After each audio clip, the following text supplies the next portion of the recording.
Lesson 5. Reconstruction. When the Civil War ended, President Abraham Lincoln was preparing to reintegrate the South into the Union through what is known as Reconstruction. However, he never got a chance to do that.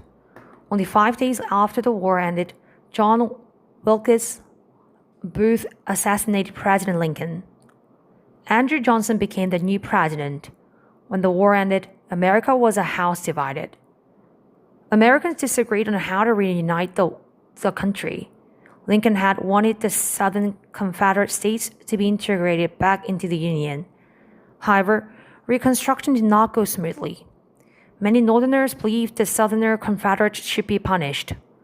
The radical Republicans especially wanted the government to force changes up in the South. They also insisted that blacks must have the right to vote. However, Lincoln's successor, President Johnson, declared an amnesty for Southerners. If they simply pledged their loyalty to the Union, then they would qualify for amnesty.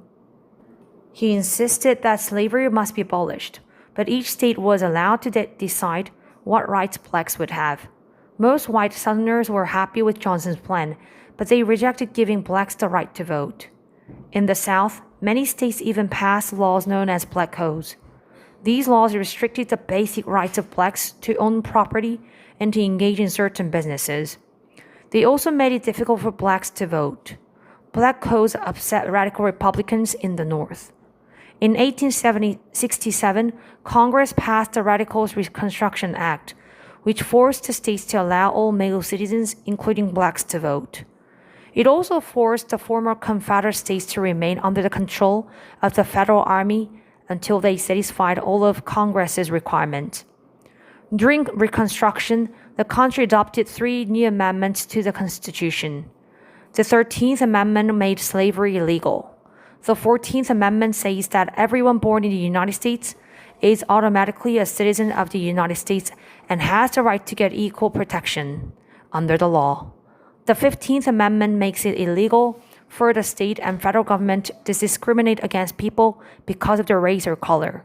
However, it was not until the middle of the 20th century that made African Americans could achieve the equality promised by the 3 new amendments. Reconstruction lasted from 1865 to 1877. During the period, life in the South was hard. However, the states began to restructure, and people's lives slowly got better. Still, it was one of the most difficult periods in all American history.